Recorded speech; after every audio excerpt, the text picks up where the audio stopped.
5 years ago, I was watching C-SPAN, and there was this program from Howard University of all of these noted economists from the United States, maybe one from England. And I watched with great interest. I needed to do that because I really understand so very little about economics. And the one person that impressed me the most was the chair of the Department of Economics at Howard University. So I invited him to the Denver Forum, and he came, and he gave a magnificent speech. And the one thing I remember about the speech is he was talking about the economy, and he said, about the economy, it's as if someone had jumped off the top of the Empire State Building, and we're just at the 96th floor. It tends to stay with you. He went on to serve with great distinction at the president's request in the Department of Labor. He's now still teaching at Howard, but he is the chief economist for the American Federation, AFL-CIO. He's just a wonderful, wonderful man. This is going to be a hugely interesting time. Please welcome the great Dr. William Spriggs.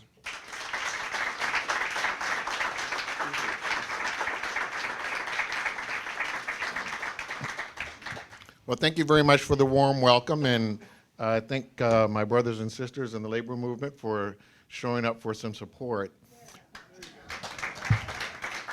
I actually heard that the attendance looks different because I came, so I'm hoping that I encouraged you to come. And thank you for everyone for the very warm welcome I've gotten from talking to all the people I got a chance to meet. I appreciate it. George asked me to do the City Club at Denver, and we had all these fascinating discussions before and afterwards, and I certainly enjoy his friendship. We didn't get to talk very much when I was in the administration, but I'm happy to have heard from him just before coming out. This is the time when all of the economists come together. Many cities aren't happy with that. We are economists. Taxi drivers know that means they don't get tips, and we've heard that red light districts just totally dry up. It's a bad convention. So I'm happy that you invited me, because otherwise I think I'm hurting your economy. Today the numbers came out for employment. Economists are nerdy enough. We have a name for it. It's Numbers Day. It's the big number that matters to us. And as some of you may have heard from the news, we added 155,000 jobs last month. Over the course of the year, we added about 1.5 million jobs. This is 34 straight months of job growth.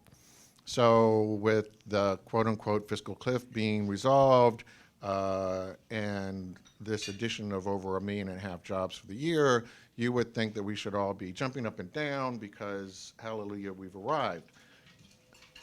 The big problem we have in our country, however, is related to some of the other things that I said at the Denver Club. So it's kind of tragic. It's been like we were frozen for 4 years, and I feel like Rip Van Winkle, now that I've come out of the administration, that we did not successfully change the frame of our understanding of the economy. So let me recast why I'm not cheering the number. I'm not cheering the number because we celebrated this resolution that Congress had with the president on the fiscal cliff. Why isn't that good news? Well,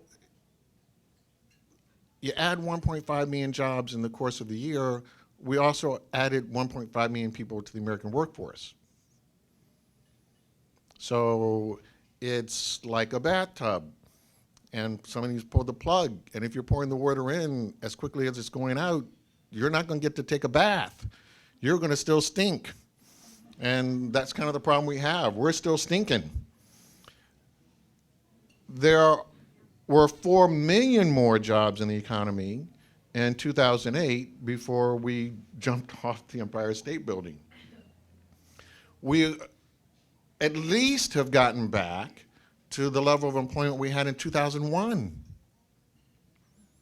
So when you understand that you're 4 million short of the peak in 2008 and you're generating jobs at 1.5 million a year, if you keep doing that pace, then in 2 years, you're still going to be short of getting back to 2008, but 2 years from now is 2015.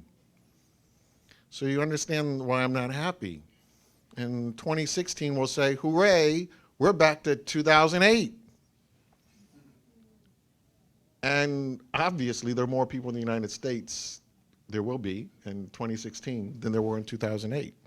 So we have a real crisis, and what Congress did is agree that they would take this 2-month breathing off period, cooling down period, to figure out how much they would cut federal spending. Now, while I was born in Washington, D.C., I went to high school in Virginia Beach, which is the unofficial sister city to San Diego since it's the home of the Atlantic Fleet. And so I don't have to explain to anybody in San Diego when the government says we're going to cut, and given the biggest domestic discretionary expenditure is defense, that means that has to be cut too. And what does the Defense Department do? It contracts to the private sector. So I think you get the drift of why this can't be a good thing in an economy that is trying to recover, to say, but we're going to start cutting, which means that you're going to start cutting jobs. Why is that a good thing? It's not a good thing. It's moving in the wrong direction. We are so much on the wrong framework, on the wrong discussion. We have come back to a discussion about the long-term deficit when we are still falling off that building. We're pretending. We're acting like economists. The whole country is acting like economists. You know, we're famous for assume. You know the old joke about the Economist? They have 3 people on a desert island, and there's a can, but it's closed. And this is their 1 can of food. So the physicist says, well, I think if I can get a rock, I can apply the right pressure, I just need to write the right equation, we can open up the can. And the chemist says, no, no, no, no, no. I think we can make the can corrode enough with some salt water that I can probably lift it off. And the economist says, let's assume we had a can opener.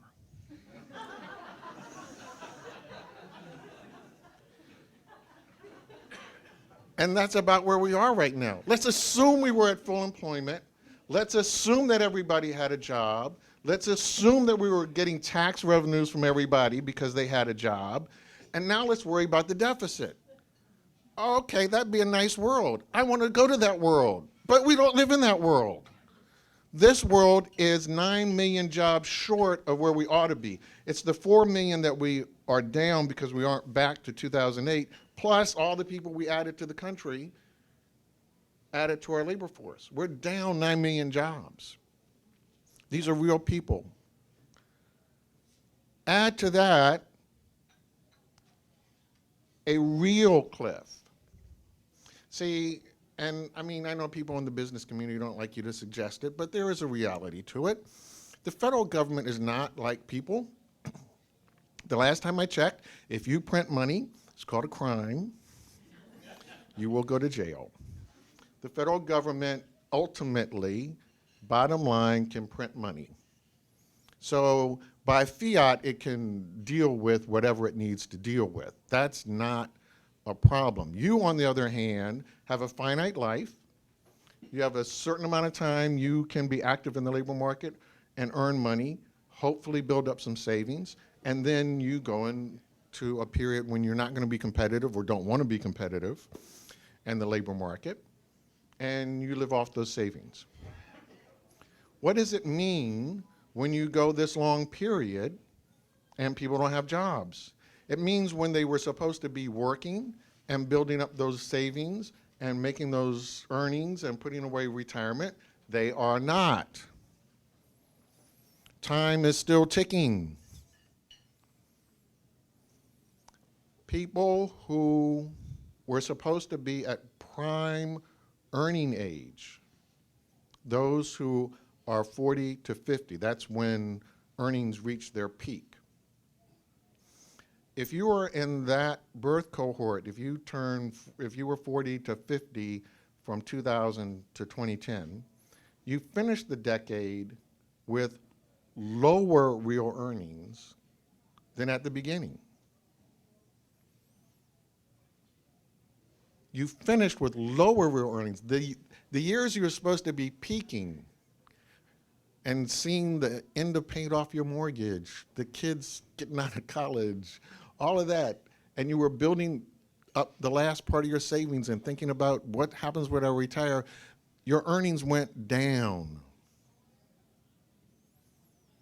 They went down so much that we actually had, for the first time, an inversion of incomes, so that those who were the 30 to 40, who are the next group, actually make as much money as those who are 40 to 50.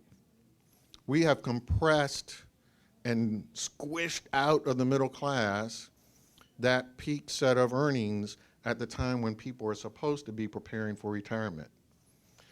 And of course, we all know that the crush of the housing market collapse fell on those same people. They lost the equity value in their homes. And it gets worse. We know that their pension funds went down. You know, the joke at the beginning was your 401k became a 101k. They have not gotten back to the level they were supposed to, and many of those people who are the long-term unemployed were eating their 401k because that was their one lifeline to live on.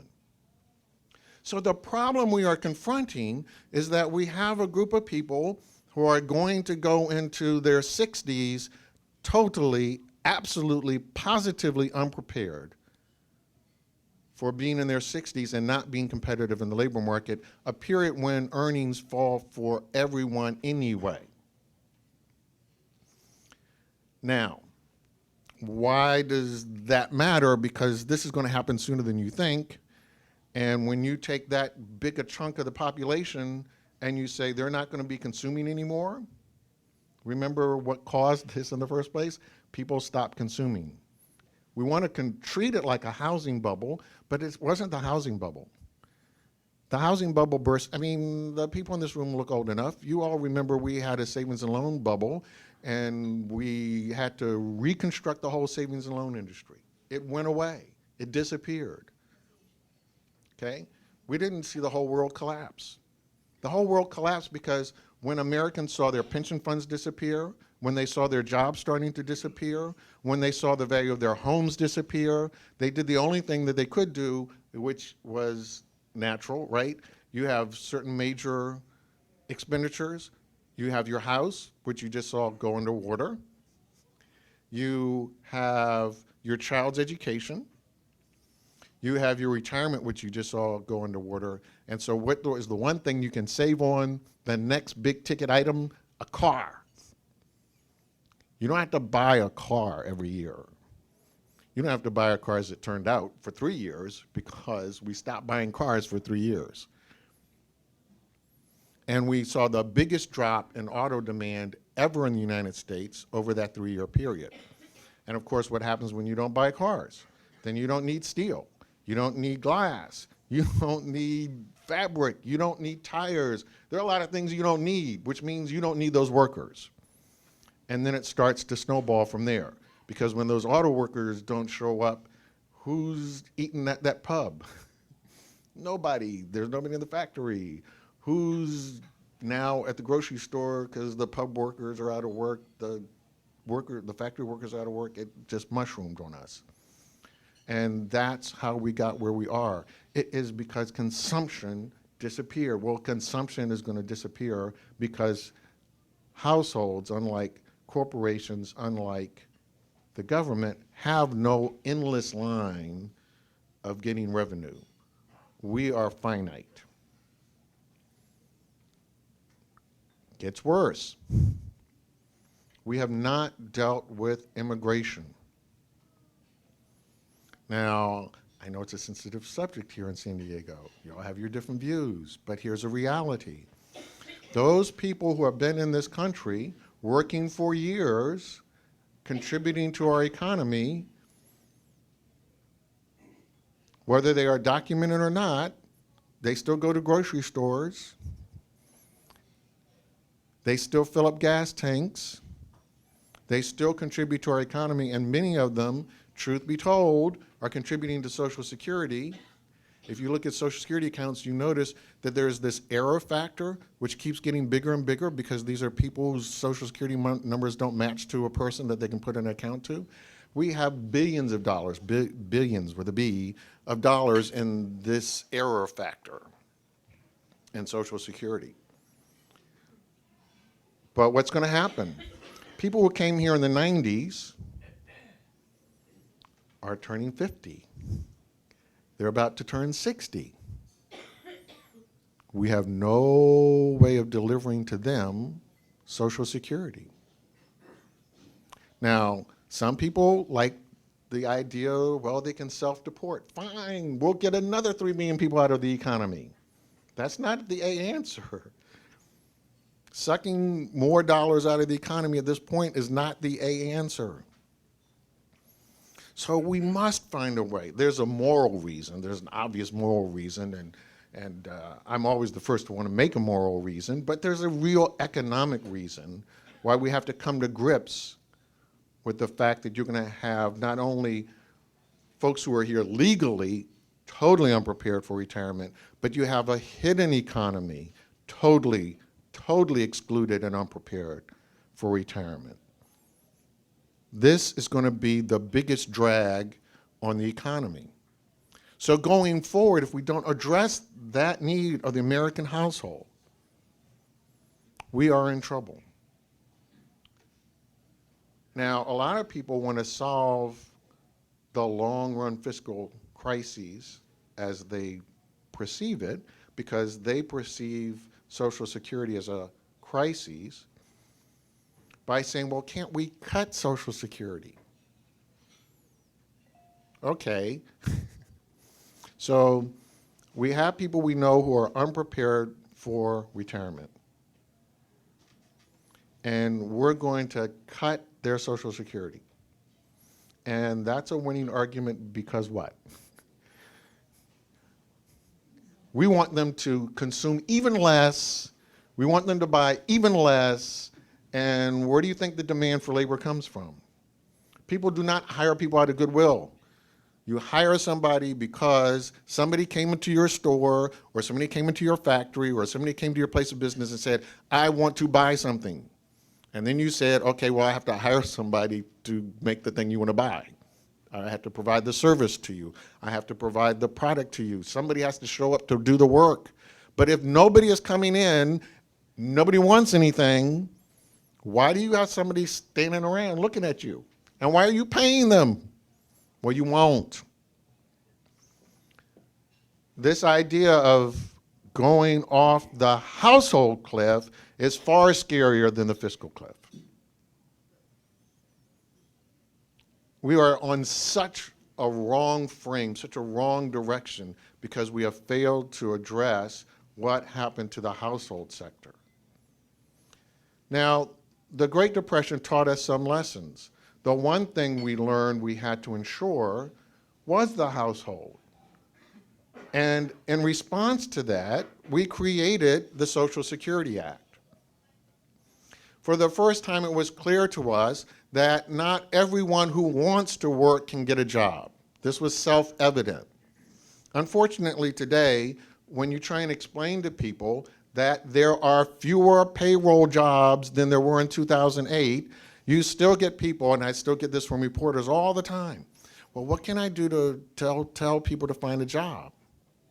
Okay, so which part of the 4 million fewer jobs less did you not get? This is like musical chairs. We yank 4 million chairs out of the game, and then you want to know why somebody is standing. Okay, but that's the point of the game, right? You take away the chairs, somebody's supposed to stand. They can't land a job.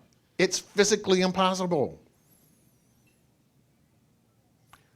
We are in the same situation as in the Great Depression. Everyone who wants to work cannot find a job. It is physically impossible. The lesson we learned was you had to have unemployment insurance. The lesson we learned was that some people aren't going to be competitive in the labor market because they're too old. And so we're going to have to find a way to give them some income security. Eventually, we learned that people, because they become disabled, aren't competitive in the labor market, and we have to compensate for that reality. We learned that single mothers are not going to be able to earn enough money and raise a family. We created TANF at that time. Well, it was the Aid to Families with Dependent Children, which we converted away from the Social Security Act. Nice lesson we learned from that one. We learned that you had to insure the household, that the fundamental building block of the economy is the American household. And the Social Security Act is built around a household. It's not about the individual. People who get a Social Security check not only include the primary worker, but the worker's family, the people who depended on that paycheck. Now we've walked away from that lesson. And we haven't learned our new lessons because there were things that didn't exist at the time of the Great Depression. We now learn that there are other things we must ensure. We didn't have pension funds in great numbers during the Great Depression. When the stock market goes down, those are pension dollars that are going down. Those are pension fund investments that are going down in value. Now, if you're a company or if you're a state or local government, we think that, well, everything is cool. And if the market goes down, then your contributions have to go up because you must make the fund whole. You have to insure against the market failure. Now, how do you do that? Well, if you're a company, that means that you have to squeeze it out of something else the company would have invested in. If you're a government, it means that you're going to have to start talking about cutting services, maybe even cutting employees, and then making this whole thing even worse because the employees you're going to cut if you're in the public sector are going to be the people who are probably older because you're going to offer early retirement, and that's the way that we normally cut things in the public sector, which means that now they're going to start drawing benefits and making the trust fund go down faster. And because you laid them off, they're not contributing, so the funds aren't building up from salaries fast enough. We have to come to that realization that for all of the wonderful things that the market does, it comes with this very real set of risks. Now, we can do the wrong thing and throw out the baby with the bathwater and say, well, why do you want to have a market economy? Or we can accept that these risks are good, but they have to be insured. So why should it be that we have pension funds accept the risk? Many companies decided we shouldn't accept the risk of market failures or other things, so we're getting rid of our defined benefit programs. Let the worker worry about the risk. Now we see what that got us because we went from workers having defined benefit to defined contributions, and now we have no set of workers who are prepared for the long run because they have insufficient retirement savings. And we know that individual workers cannot insure against the market risk. And if anybody tells you that they knew that the market was going to collapse in 2008, then you know they're lying, because otherwise they would be a quadzillionaire and probably wouldn't even be able to talk to you because they'd have to have armed guards because they were so rich. No one foresees these market failures.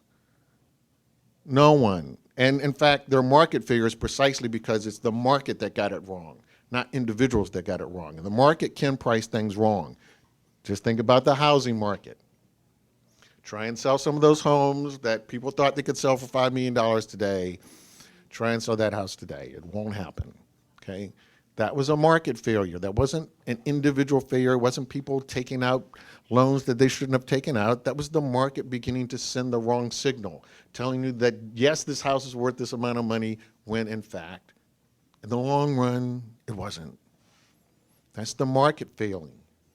So we have to understand that there are more things we need to be insuring, not just the household. And we need not to be walking away from the lessons we learned from the Great Depression about protecting the insurance we gave to the household sector. We're going to have to insure some other things. The public sector shrank tremendously during this downturn, in part because pensions in the public sector are much bigger than they were during the Great Depression. Many local governments and state governments were faced with the pressures of maintaining their payments to these trust funds, and they took it out on, in part, on shrinking, even in the face of massive amounts of federal government aid during the first part of the Recovery Act. And so we have to find a way to protect the public sector from shrinking, just as we know we have to protect the household sector from shrinking. Now, the difficulty we have is political, because we have a long-standing view in the United States, long-standing view, right? Back to the founding fathers.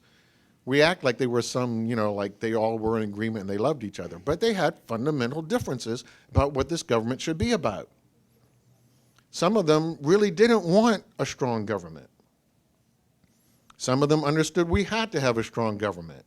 Even George Washington, right, was faced with that himself when he decided he had to tax whiskey and ended up with his own veterans from the Revolutionary War rebelling because they were distilling whiskey illegally and not paying their taxes. So he had to actually send troops to quell his former colleagues, his former revolutionary soldiers, and say, y'all got to pay taxes.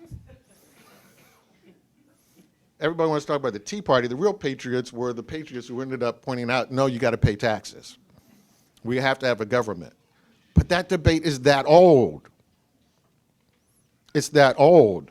Unfortunately, it's still that irresponsible. And if it did, it didn't make sense to George Washington, because that's why he went to go collect the tax. But if it did in some 18th century world, we don't live in the 18th century. Even Washington's government knew they had to build the C&O Canal. They knew that they had to build lighthouses. So you go throughout the East Coast now, and you see lighthouses up and down the East Coast. Cape Henry Lighthouse in Virginia Beach that lets the Navy ships know not to run ashore is left from that First Continental Congress. And when you come to visit Washington, you know the C&O Canal leads you straight from Georgetown on a path all the way to Western Maryland and across the Alleghenies. Even they came to the realization that even in the 18th century, it's not going to do to have, the only way that you can get around is to have Daniel Boone lead you. They understood that. You had to have roads. And we're not that 18th century anymore. We have highways. We have a much more sophisticated world. There is no way that you can sustain the way the United States looks without a government. Without a government that has the revenue to make the necessary investments for a 21st century world, and for a citizenry that has to be elected and educated for a 21st century world. It's not going to do. The number one output from the United States is not cotton anymore. We're not going to be a competitive country if we don't have people educated for a 21st century. Back in the 19th century, it was a revolution when we said we're going to have public education. And we agreed, well, it should be at least to the 8th grade. And it wasn't before the end of the 19th century that people started to understand, as we started to industrialize and we went from horses to automobiles, as we went from candles to electric lights, as we went from having to go to a live performance to having a phonograph to being able to watch a movie, that an 8th grade education was not going to fit a world with electricity, with automobiles, with phonographs, with movies. We were going to have a 12th grade education. And by the 1920s, this was universally agreed. A public education must be through the 12th grade. This is 100 years later, we have still left it at a public education means you can get educated through the 12th grade. How can that make sense? A workforce that is supposed to be doing more than making 19th century, 18th, 20th century cars. How can that workforce be only educated through high school? So this is the challenge we have. The government's job in preparing a nation is that much more complex. We have a deficit in terms of investment. So here we were on the fiscal cliff because we wanted to be austere. We wanted to cut back. We wanted to shrink. And here we have a household sector about to go off the cliff. We have investments that we need to be making that we are not making to make us a competitive nation in the 21st century. So you ask me why I'm not jumping up and down, because we added 155,000 jobs, because we're not answering the real problems that are ahead of us. Because we're talking about solving a set of problems which only make sense before all this happened. Because all of this happened and we seem to have learned no lessons from it whatsoever. So I'm deeply concerned that we haven't gotten the conversation switched to, let's solve the real problems. Let's not go back to trying to debate 18th century concepts of government. Let's move on to the 21st century. Then maybe I'll be hopeful. Maybe I'll come back in 2 years and I'll be in a better mood.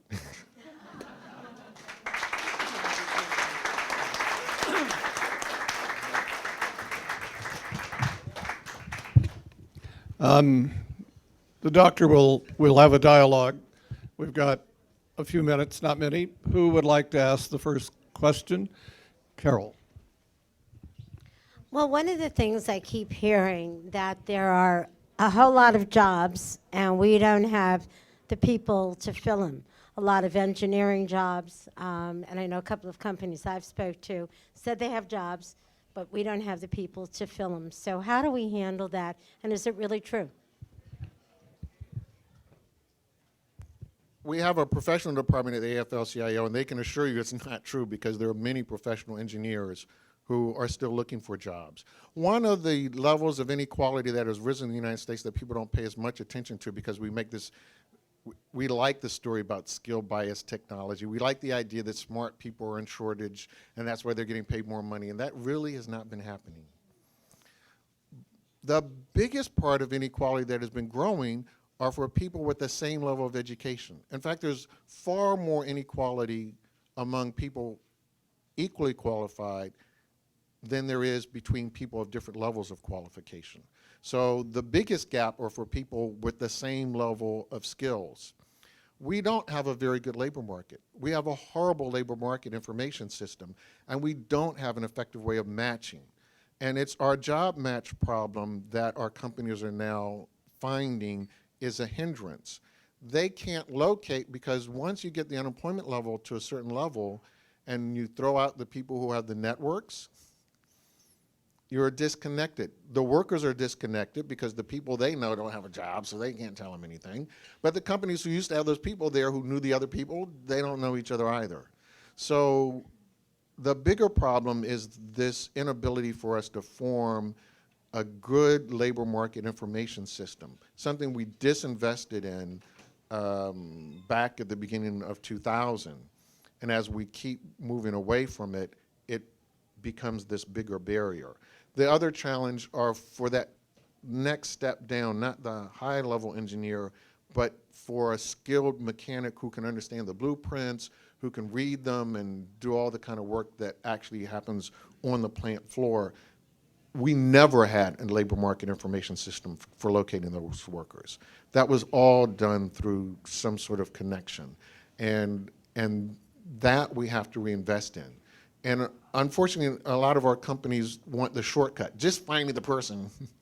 And they're willing to have the government spend money to train the person. But they really need to be asking the government, you help me find them, become my partner.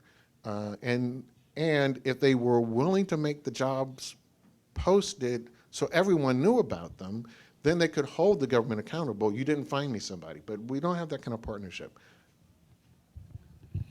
Caroline Williams. Over the next 2 months, if you were sitting in Washington around that table, what would you recommend to the Congress? Well, the first is we have to stop doing business as usual, because you notice how this deal ended up being cut in some back room and nobody knows all. And now we come to find out that there were all these little tax sweeteners. There's one for the movie industry so we can make sure and keep making movies in the United States. And there's these other sweeteners for other industries. And we kind of knew that something like that was going to happen because it went into a back room. We should never have these conversations that way. The president really campaigned so heavily on transparency. I was personally disappointed that what we didn't do was say to the American people, it's up on the internet. Here's my idea. I want to keep tax cuts for the wealthy because here are the programs I'm going to cut. Now, if somebody had to do that, I think they would quickly go, okay, never mind. Because they would not want to say, to pay for those tax cuts, I want to cut Pell Grants, because it's more important that millionaires have a tax cut than that we have hundreds of thousands of Americans trained as engineers and other skilled positions that we need. And so I want this tax cut to go through.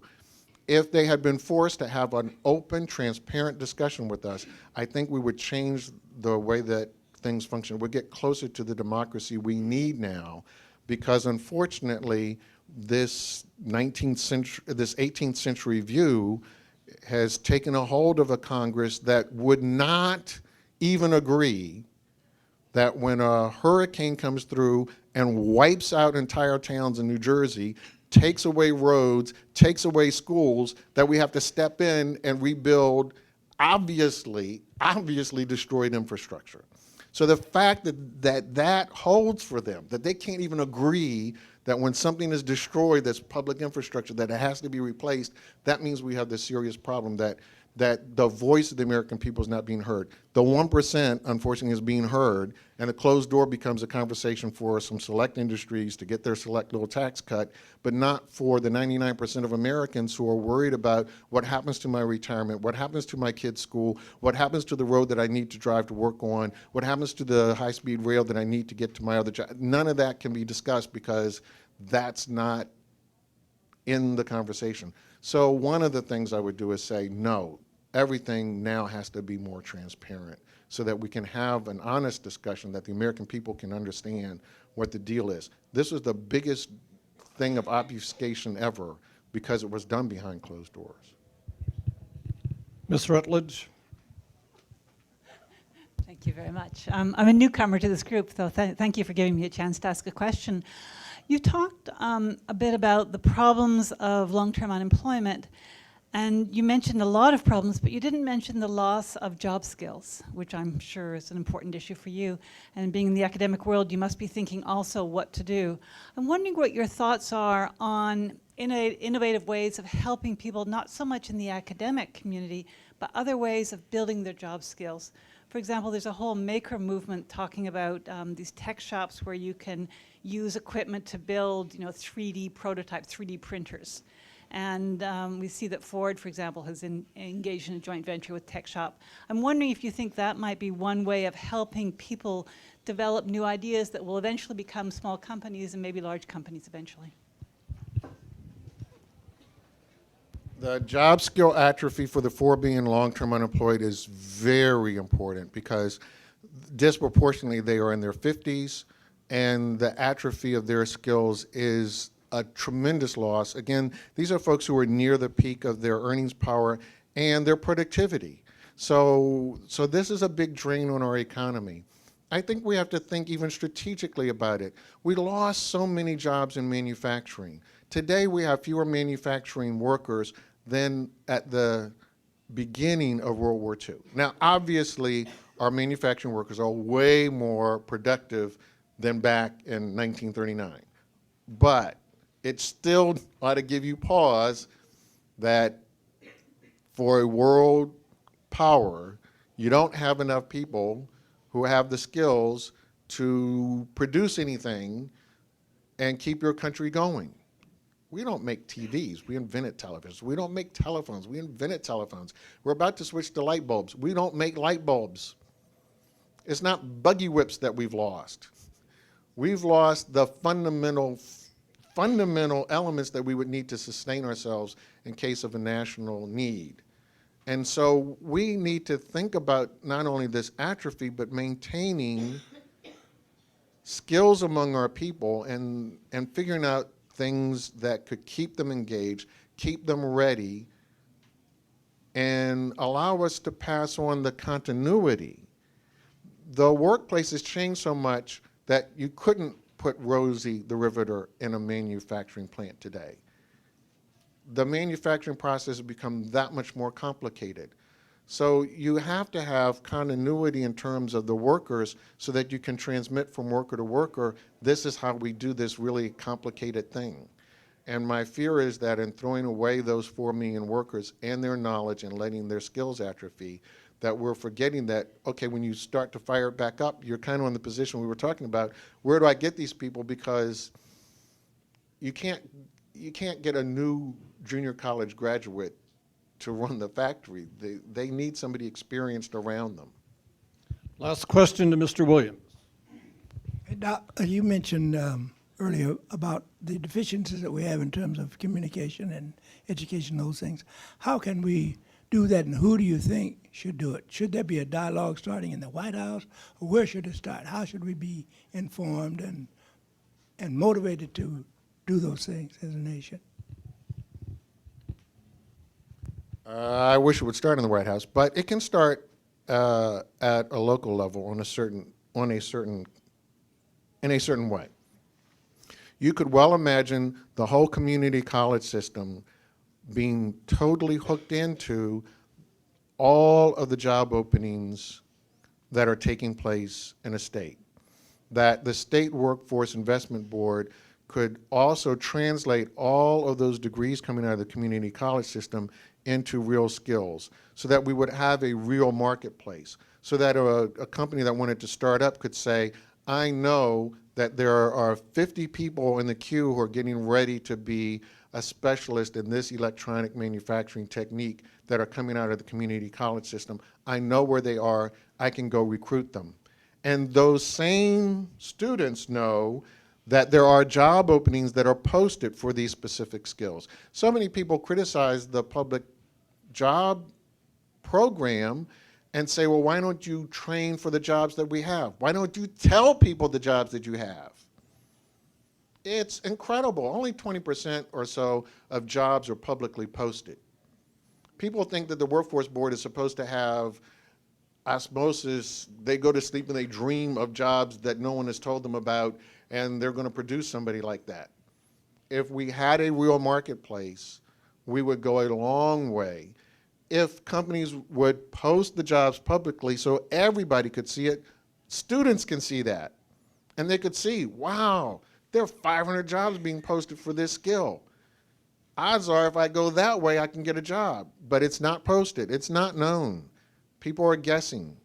And as we just found, if you guess on something like housing prices, you're going to guess wrong. If you guess on what skills are needed, you're going to guess wrong. I just a follow-up, but in my life, I used to represent the community colleges of this city. There are over 100 community colleges in California. It's my view that community colleges are the poor stepchild of higher education. And no one is emphasizing the role that community colleges should play. The president, this administration, this Congress, this governor should be doing that. It's all about the UC system in our state. It's about state colleges. What would you suggest that we do to give community colleges a more constructive role that people understand and can really appreciate? Well, the president has made $500 million of commitment already to the community college system as a down payment to the full $1 billion to try and improve the connection between business and community colleges. So we're trying to get community colleges far better focused and get businesses far better tied in. The community colleges are given these grants in a very transparent way. The winning grants have to be posted on the internet so everybody can copy those programs that make the most sense. There has to be a recommitment on the part of American business to be open about job openings. Many companies want to hide that because they consider that a trade secret. If I tell you I'm looking for these skills, then you know what I'm doing. That's their fear. The problem is, okay, but then nobody knows what you're doing and we can't train people for you. We need another set of education going on, and American business is slow to take on that role that German businesses do. German businesses pay more for training themselves. And so that secret ingredient that you don't want to share, you don't want to tell somebody about, companies have to admit that community colleges and our four-year schools are preparing people to learn. But when that means to learn, not to be educated, they are able to learn. So you're going to hire some educators to educate your workers on, okay, I didn't want to tell the whole world my secret machine, but it's here. I know that you know the fundamentals. We're going to train you. We tend to think that because an engineer wrote a manual that some worker is supposed to be able to read it. And we all know from back in the old days, trying to program a VCR, what we think of engineers writing. So, and everybody wants to say American workers are illiterate. Well, okay, nobody can read those manuals. And so we actually do have to have people who can do that kind of translation and actually train workers. They have to be at the firm level. There has to be this triple level of commitment. Companies have to post as much as they can. The community colleges have to be given that information so that they can respond to it. And then the companies are going to have to understand that they are getting trainable workers, not trained workers, and they're going to have to take some responsibility themselves to provide the extra specific training. There's no way a community college system can afford up-to-date machinery. It is changing that rapidly in American manufacturing. And I sat on the manufacturing council and with very, very hardworking manufacturing companies who were very serious about this. But even they would say things like, well, I went to the community college and they had machinery from 10 years ago. No community college could afford machinery from 2 years ago every 2 years. It's too expensive. They can't do it. And maybe one can do it, but you can't have 100 do it. So there has to be this realization that they're not going to get the person trained on the machine they want. They're going to get somebody trainable on the machine that they want. And they're going to have to take some responsibility themselves. Is there any chance that the president will nominate you to replace Timothy Geithner? Probably not. Let's express our appreciation. Thanks. You're great. Such a good man. It's so wonderful to see you. Thank you. For those of you who joined, the rest of you should. We'll see you for Mike to Caucus. Have a great weekend.